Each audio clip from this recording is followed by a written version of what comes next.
welcome everybody. Appreciate you joining us tonight and or this afternoon, and it's great to have Tawan Davis here, founder and CEO of the Steinbridge Group.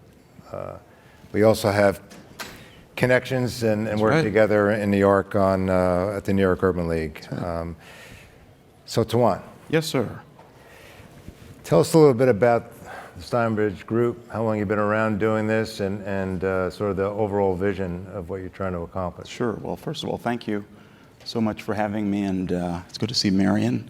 When he was working for the governor, I was working for Mayor Bloomberg, and we got to know each other pretty well, and as well as when Bill, you may not know, was chairman of the New York Urban League.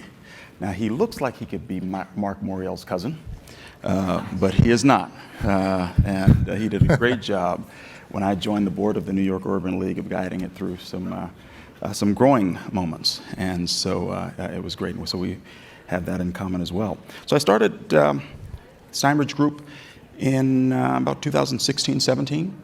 We started by buying office buildings. We bought almost $1 billion worth of office buildings, including here in Washington, D.C., up the street, 733 10th Street. And another famed office building called the Watergate Building, which we owned for a very short period of time. And thank goodness we got out of the office space before COVID. Now, some of this stuff you can't predict, but I look really smart, even though that wasn't the case. So we have one left. And then we got into the impact investment space.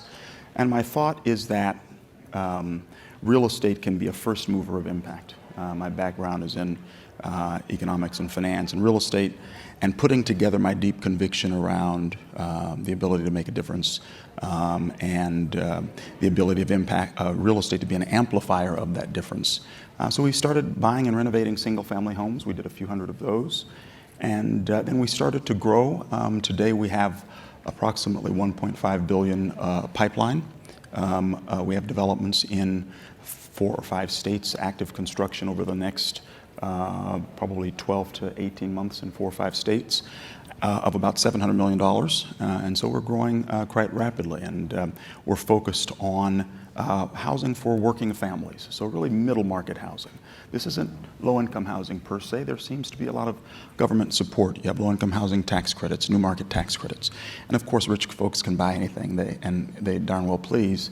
It's the folks in the middle who get squeezed. And the teachers and the nurses, the firefighters, the policemen that form the backbone of the American economy are often the ones that are most dramatically impacted by housing price changes and in crisis. And so that's really the group of folks that we focus on, delivering both large-scale rental product to, as well as for sale. So earlier this morning, Robert Gordon, the Deputy Assistant to the President for Economic Mobility, you might know him because he's very focused on housing. Talked a lot about that, which you have as well. Sure.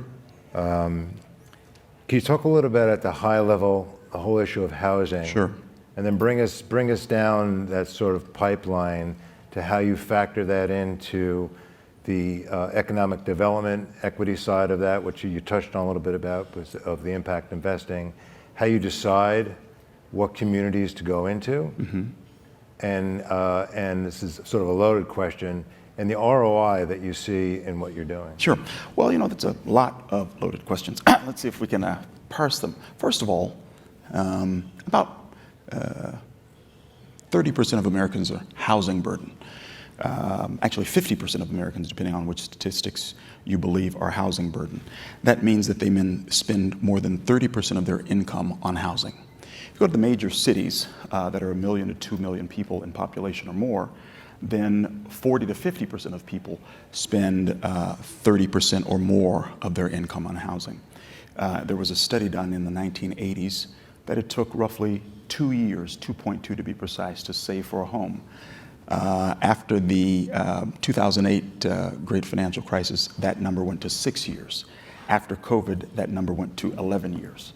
And so now it takes more than a decade for the average American family to save to buy a home. And so if you put all that together, and let me add a third statistic, and listen, I'm a bit of a nerd here, so you're going to get a lot of this today. But the other challenge is that homeownership and the path to homeownership is key, because in the post-pension society that we live in, roughly 30% of Americans' net worth is in the value of their home. So the longer it takes for a person to buy a home, the poorer and poorer they are, by definition, because that means they have a shorter time for the equity to build up in their home. And so America's housing crisis has a duality. It is first the duality of actually just basic supply and demand, that there are just not enough homes to house the American population. And on top of that, then it creates actually a poorer average American citizen. And that is sustaining what we are seeing as a widening wealth gap since the 1980s. So if you put all that together, I think that the opportunity for us is to really identify places and instances where we can activate underutilized assets to economically productive uses that provide housing for the American people. And so that's our thought. I think that there is if you want to talk about policy, I think that there are opportunities for the government to do the same. The shift, for example, in the office space, particularly, I know there's been a lot of discussion here in Washington, in San Francisco, and other parts of the country about refurbishing and repurposing some of the office spaces into housing for working folks in the city, because we have to find ways to actually increase the supply. And if we don't increase the supply, what we're going to find is that this wealth gap and this housing need is going to continue for generations. And you're doing some work in the commercial space as well. Sure. Yeah. So we do, most of our work is now in the housing space because thankfully, as I said, we got out of the office. We don't have any office buildings to convert, but we are working with folks who do and advising some of them on how to use some of their space. In fact, we have a partner here in Washington that we're working with for exactly that idea. So on the real estate development side of it, and how you compare that to ESG, economic development, what are the factors that you're seeing when you're thinking about the areas that you're investing in? And I do want to get to the HBCU Sure. Work that you're doing, but in those communities, what ends up happening as that development begins to occur? Right. What are the other factors that you look at that to examine that this is where we're going to end up developing an environment that's going to thrive? Sure. Well, we look at these are bad words today: ESG and impact investing, which is so fascinating because 18 months ago, that's all anybody was talking about, and I have a whole theory around that. That starts with the Emancipation Proclamation of 1865 and ends with the death of Reconstruction in 1877, and I'll tell you that story someday, but history continues to repeat itself. You writing a book on this? I should, because if you really understand American history, the scriptures say there is nothing new under the sun, and that's what we're experiencing today. And so Reconstruction started. So Abraham Lincoln, signs the Emancipation Proclamation. At the very end of the Civil War, he's assassinated. Johnson replaces him. Reconstruction laws get passed under the 13th, 14th, and 15th Amendment, I believe. And then, so they begin to pass laws in the U.S. Senate and Congress based on that legislation. And it takes about 2.5 electoral cycles for that to erode because of the desire to settle with the former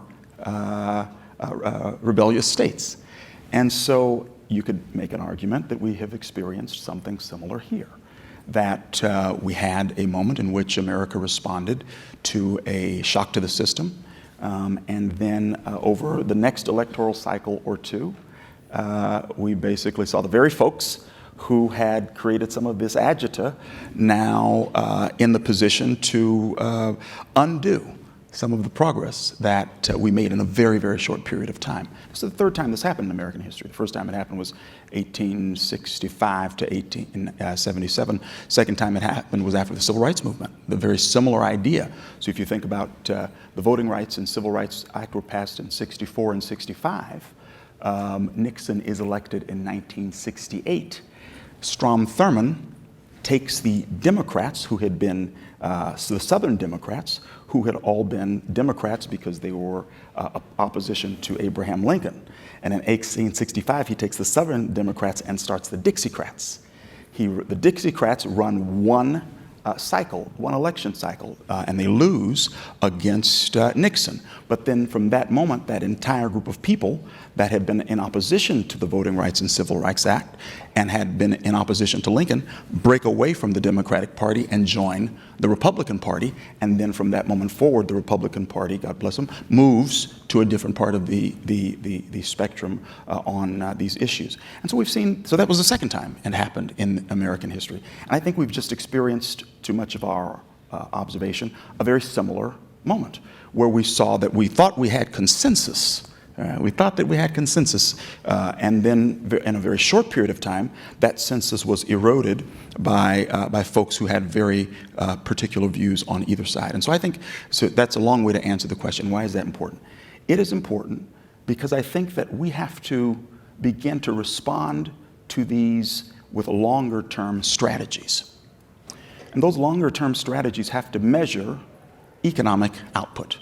So one of the things that we do is for each of our projects now, we're conducting an economic impact study. So our work doesn't just provide houses.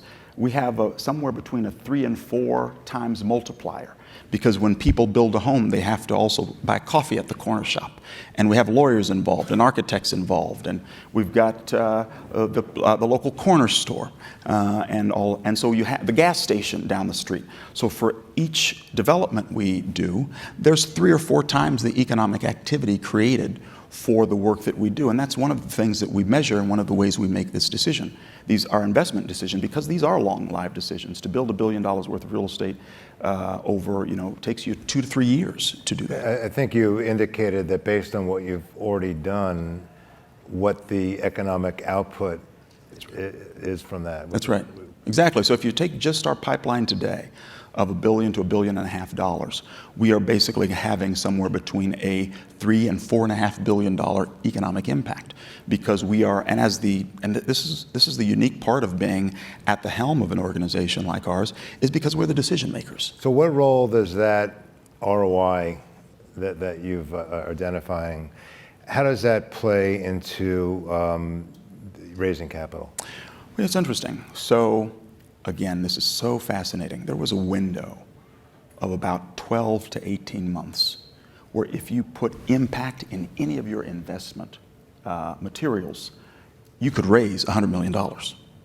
That lasted for about 12 months. Now, if you put, I was talking to someone yesterday who sits on the board of 3 of the most important endowments in the country. She's actually sat next to me at dinner at another conference. She's also on the board of one of the major universities. If you come to, because she has an investment background and runs an investment firm, she is on the investment committee. If you come to the committee now with the words ESG, impact, or DEI, it's an automatic no. For all 4 or 5 of the investment committees that she sits on, which represent altogether probably $200 billion. Like she's a major player. The thought, the moment of investment, of active leaning forward in these areas has passed. And if we're not realistic about that, then we will not raise any money and capital to continue to do the things that we believe in. So here's what I think we should do and what we're beginning to do. Number 1 is to understand that the best business models are the business models that solve problems anyway, right? The best business models are the business models that solve problem anyway. You give me a tougher problem than the environment. Give me a tougher problem than social stratification. Give me a tougher problem than housing availability in the United States. And so our pitch is no longer that we are impact investing or ESG. Our pitch has to be, look at this tough business problem and that we can solve it. And that's number 1. It's a different discussion. Now, by the way, it's the exact same model, the exact same piece of real estate, the exact same subject matter, and the exact same strategy that we had 18 months ago. But we talk about it differently.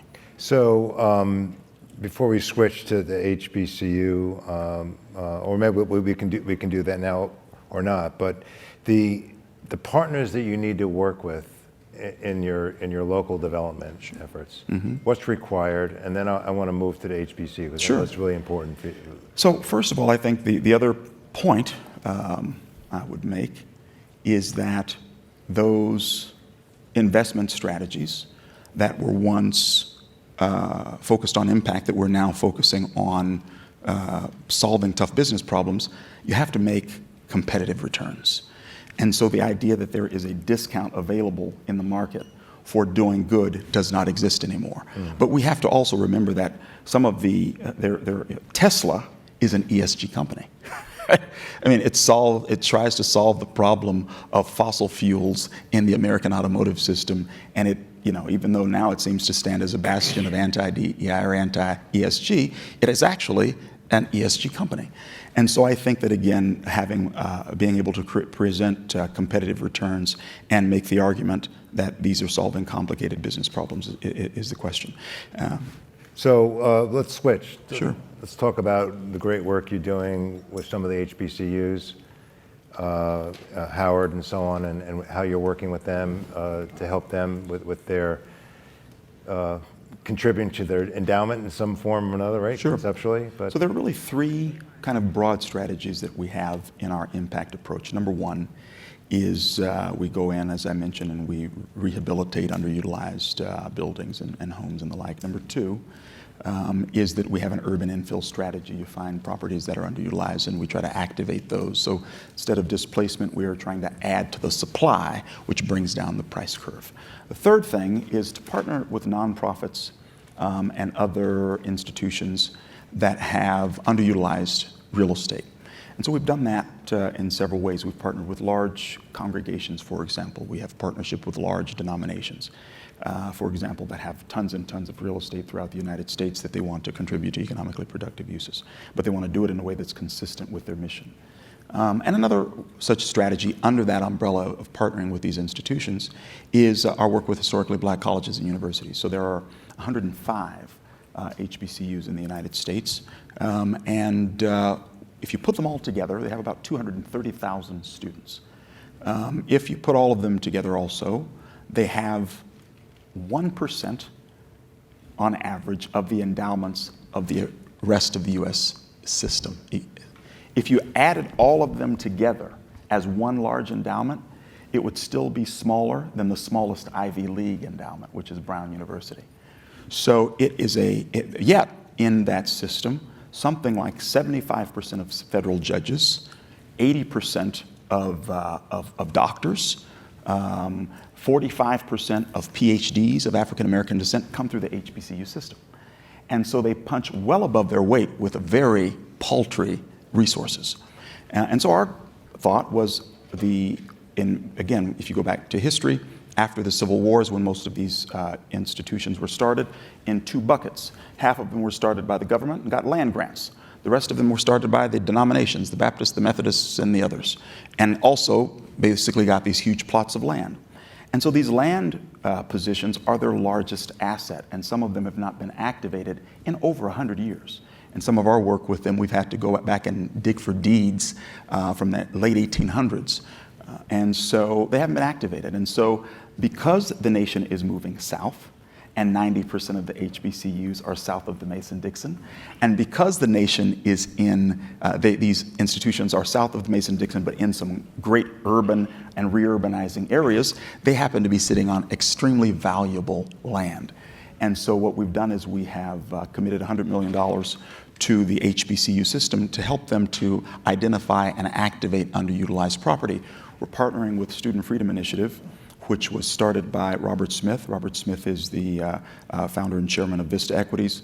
Vista Equities is one of the largest venture capital companies in the country right now, and has a successful track record. They just closed a $25 billion fund. He started Student Freedom Initiative with his $40 million gift to Morehouse College in 2017.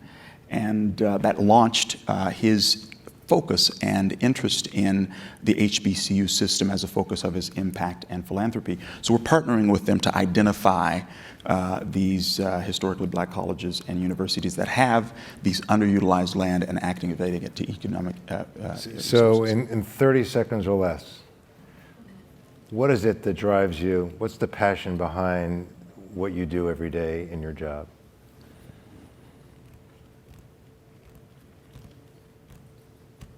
We have one life to live. And it's very clear to me that I want to have lived that life maximally and made the maximal impact when it's over. And so that's really it. And so each day I could have stayed on Wall Street and made a lot more money than starting my own company from scratch. That is not a good idea, by the way. But in doing this, I get to do both. I get to talk about the things that I care about and fight for the things that matter to me and not be worried about a paycheck.